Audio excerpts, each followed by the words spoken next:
mufatisha no mu yandi makungu kugira ngo iryo jambo ry'Imana barimenye no mu yandi mahanga? turashima Imana icyo navuze, iyo umuntu utangiye kugira icyo ubona urashobora gutangura gukoresha amaboko maremare Imana yaduhaye, icyo twita technology. Nibyo nabwiye abantu mu gitondo, technology si ikintu c'abapagani, technology ni Imana yayitanguye. Technology ni ikintu kikorohereza ibyo wari gukora mu mwanya muremure ukabikora mu mwanya mugufi, ni ikintu kikorohereza aho utari gushika telefone yagushika, ni ikintu kikorohereza ibyo wari gukora n'amaboko bigateba ukabikoresha amamashini bikakoreka n'ingoga. Imana yifashije ama technology kuva kera. Imana niyo yabwiye Noah yubaka ubwato, bisika ngo Imana yakijije Noah biciye muri technology. Bisika rero nimba umva ko ugomba gufata isi ukarindira ko bazoguha visa, kandi dufise rezo sociaux, ishoboye gusanga Obama mu cyumba ciwe, ishoboye gusanga Joe Biden muri Maison Blanche, ishoboye gusanga umunyameriki wabo. Bisika ngo mu ncamake uvuze ngo mbega mu Burundi marafatishije igihe ariko ndakorera muri kino gihugu, ariko ndakorera no mu mahanga, ko ndume mu bantu bakurikirana cyane mu mahanga. Ahubwo ivyo ndiko ndakora ubu gushinga ama adresse physique mu mahanga, narashitseyo kera mu buryo buri artificiel, bisigura ngo buryo buri bwa internet na technology. Igihugu na kimwe kitakurikirana Prophet of Jesus Christ. Uwakurikiranye live gas nubwo yakurikiranye gatoya, watubwiye ngo ibintu bibiri, ngo technology ngo ihari kubwa ibintu bibiri, ushobore kwamamaza inkuru nziza ya Yesu canke ukore mu buryo bwo gufatisha amafaranga mu kizaho, sibyo? Nagomba mvyura abakristo kuko ikintu cyose ucinjiyemo utazi icyo ugiye kukironderamo ushoboye kugipiramo abandi bari kwaragikiriramo.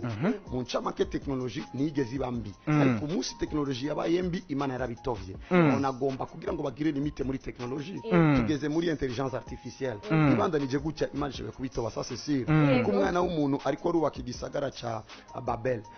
singorane, ariko igihe yavuze ngo reka tuduge kugeza mu ijuru, Imana yaciba canganya indimi. So nagomba rero bagire limite muri technology. Twebwe nk'abasenga tujaye gukora iki? Icambere dufise mission kwisi kuko abantu bamenya Kristo. Nigute rero shobora kugira repetition nabwiye baririmbye muri korali, nibigishoboka ko mutonda buri munsi kuwa mbere kugeza kuwa Mungu, tugeze mwisi ya business aho mukeneye mane, gutondesha abantu kuwa mbere kugeza kuwa Mungu muzoruha. Basa ijwi rya kabiri riririmbe muri groupe, abandi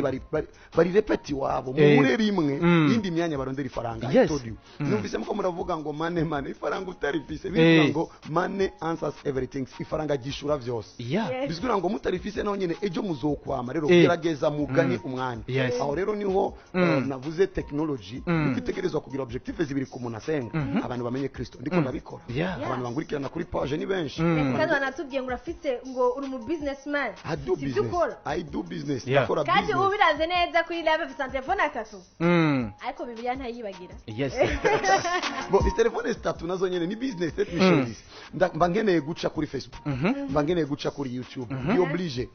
na programme imo niyo bicishamo. Umuntu acambona na telefone zibiri akibaza ngo nuruhombo, ikintu cyose nkora ni giharuro. Undi acagomba reka nanje ngure telefone zibiri zizimba, kumenda biganga amafye uruhira ubusa. Uko kuri jewe iyi mu gitondo izana abantu barenga 2000 bumviriza Yesu, izana abandi bantu 2000 bumviriza Yesu. Bisikira ngo mu ncama ke ni giharuro. Technology rero navuze ko itegerezwa gutuma umuntu azana abantu kuri Kristo, ariko 2 akakajyo turonse kazana ifaranga. Ni gute umuntu yorindira kugurura ibotike muri ville afise WhatsApp, afise abagenzi 3000 atokugurira ibotike kuri stati? So that's technology. Nicyo niho navuze rero umuntu ararindiriye visa kugira ngo akore igikorani Buraya. Je namaze gukora ibikorane n'ibikorane, mfise amaserire ndongora ari muri Europe, ari bihugu by'Abarabu, yobora buri munsi nibereye nga kubwa Zoom. Kandi muri ico gihe ari n'abazungu baza bakabenterpreta bari kubanyotegwa rero kuzanga, ahubwo je nabashize inyota yo kuzanga ku technology wabo. Muri ico gihe visa sigenda irondera, abazungu barayindonderera kuko ndi muvyeyi wabo. Hacho bakubonamo. Of course umuntu narondera ubusa. Rero abantu barahawe uko bokora ibintu, ariko bararindire ko bizoza bikoroka biva quelque part. Mpaka turonke visa, baturondere visa hama tuje mu mahanga. Naho boba baragumya visa zawo, no bandanya nigisha abo ngomba kwigisha niberenga. Ejo muri Kilte nabwiye abantu muzane Mozambique, mu ishengero bazana eglise Mozambique, bafata telefone barayishira imbere kuri Zoom, baca babona kuri ekran canangura kubavugisha, wewe ufite ikibazo iki niki bari Mozambique en direct, nanje ndiko ndayobora Kilte ngai Burundi. Kandi Burundi ariko kandi urusengero Sabaoth Church International haraho gwavuye nibaza yuko mufise imyaka muri ko murakora haraho gwavuye he uno musi rushitse he intambwe mushitse ko murayishimishwa bo ico nemeza kubijanye n'ishengero twese twemeza ko gwavuye mu rubavu rwa Kristo Yesu sikuvuga ngo urugendo ni rurerure ariko quand même nawe Yesu yatanguje ico bita ishengero ryose ari ryo mu buri wiwe Yesu yatangije amafamiye kugira ngo ama eglise hariho vivante hariho n'andi n'amafamiye aho Imana ihagurutse umuntu umwe kugira ngo ishobore kubaka uwo muryango bivanye n'inyigisho igomba ko yigisha n'intumbero igomba guha abantu muri ako karere cange muri domene kanaka yawe sikuvuga ngo Imana irahitamo rero jewe maze kumpitamo suko yahisemo jenyene hariho n'abandi bahiswemwo ibi nivyo namambwira abantu barabyigwa n'Imana zo gukoresha ibikomeye bakarindira ko Imana izoza kandi ikora ibikomeye muri bo Imana imaze kukubwira ni wowe utangura kugira iki imbono noneho ndi mu Burundi iri yerekwana ari kubona ari hawe Nigeria sinari muri Koruku ndi mu Burundi ndi muri territoire abantu turi kumwe batahura gute no kwinjiza gute bino vyumviro imbono tegerezwa kugendana n'ukuntu ibintu bimeze iyi vision nyene mfise nayo kuba ndi muri America sinari kuri Koruku ariko ndi mu Burundi ni giki cotuma abantu bumva kumviriza uyo muntu ego barakeneye kumva Yesu notanga message gute noboneka gute umuntu ashobora kumbona ni shenete akavuga ko bizimana yambaye shenete ndazi ico nambaye ndacambaye kuko ndavuga ariko umujene yumve yuko gukizwa atari gupfa kuri jewe sikubegwa naraberewe cyane mu isi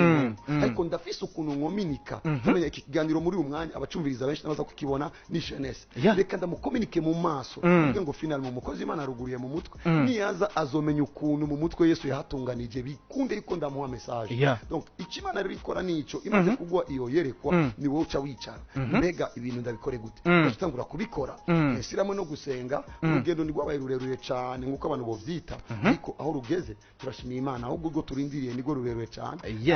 aho quartier zose zo zirimo Sabaoth Church ibihugu vyose vyo kwisi bizo birimo Sabaoth Church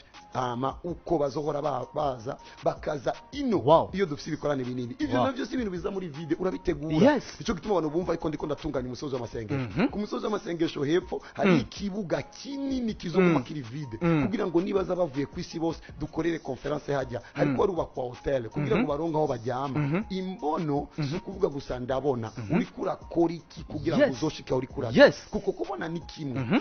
okay ugomba kuja Tanzania urabona kugiye Tanzania ugacufata inzira ya Uvira umbonera ukuraja muri Tanzania uri kuja mu Uvira ukuja Kongo uri kuja Kongo ego cyangwa uciye wicara nana muri kuraja bisigura ngo ufise imbono utegezwa gutera intambuko ya mbere dutera imwe Imana ikadufasha gutera izindi none Imana igufashe gutera intambwe ukaba werekeye mu Gatumba ugomba kuja muri Tanzania igufashije kuja hatariho ikikureka ariko uri kuraja Tanzania ucutumbera bya Bugarama cyangwa utumbere ya Makamba kameme urabona ko uri kurabona uri kuraja Imana yerekanye Abraham raba aho yabonye niwe yatumbereje ikirenge mu kujayo imbono ni kintu ciza abantu benshi baricara ngo genda afise yerekwa ndafise vision alors uri gukora iki kuri iyo vision kugira ngo uyishikeko kugira ngo uyishikeko uri gutegura iki ni wayishikako ejo kuko abantu bazoza bava mu mahanga bo bazoza bakeneye umuntu ashobora kuvuga icongereza urarota yuko uzoyobora ishengero international nuri kuri gicongereza kugira ngo muzumvuga ni gishinwa cange muvugane gute nimbono urategurwa cutegura nivyashika nivyaseruka uyu munsi ndiko ndabona ko bizoba myaka 5 bishaka guseruka uyu munsi nivyaseruka benshi imbono zabo zo baseruka ku uyu mwanya nyene ahubwo boca bapfa kuko batigeze bategura ukuntu baterura izo mbono bisanzwe tigo byose n'urugamba kandi urugamba uragwitegurira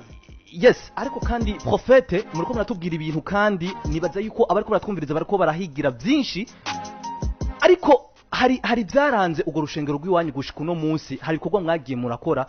nibihe bikorwa byaranze ugo rushengero muri rusangi mwagiye murakora mwimisi mumaze muri ko murakora ku mugaragaro icya mbere igikorwa cyose shengero rifise no kwamamaza Kristo kwerekana Kristo kwa bizima gutangaza ko Kristo yapfuye akazuka ku bw'abantu iyo message turayisangiye twese ariko hagiye ibikorwa ibikorane twakoze atandukanye Mwaro Gitega Muhinga Kirundo Makamba Rumonge ibikorane twagiye turakora partout ibyo ni ibikorwa twakoze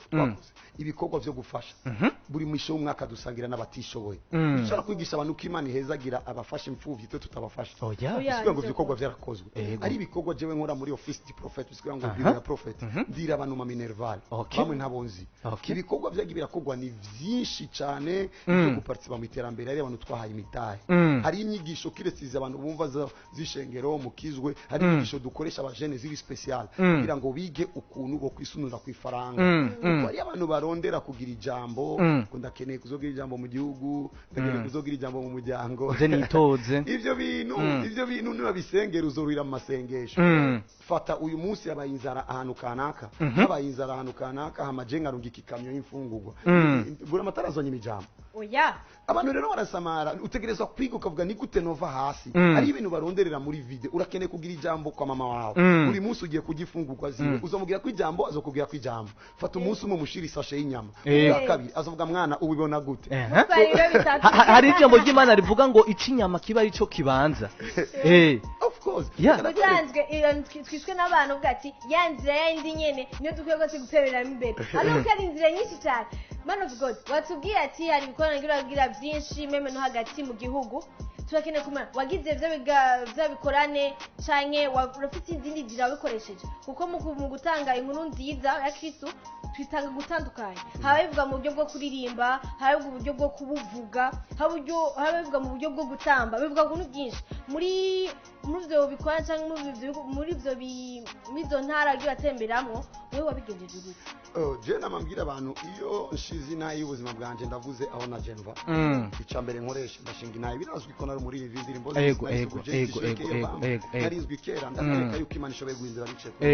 cya kabiri nigiye mvuze ijambo ry'Imana abarabiza abanyumviriza kusigura bibiliya cyane icya gatatu mvuga ubutumwa mu buryo bwo kubyerekana nagikora na kimwe uzobona ndimo abantu bareke kubohoka abantu bareke kudawa uburozi bariye abantu bareke kubona ibitangaza so ivyo nizo force Imana yampaye ibitangaza birakoreka ku mugaragaro kera petete byose akunda bisigura ariko nkuko wavuze aho navukiye wavuga abana tuvukana kubera ko amakuru yanje ari kuri internet sisikuye ngo kuri YouTube abantu barabona ama video abantu bakira cancer sivuze ngo nkiza cancer abantu barifata kutariko navuze muri internet ari abantu bakize cancer kuko Imana iguma ari Imana bapfa bakira Imana iguma ari Imana sisikuye ngo vuze gusa mu turere yagiye yerekana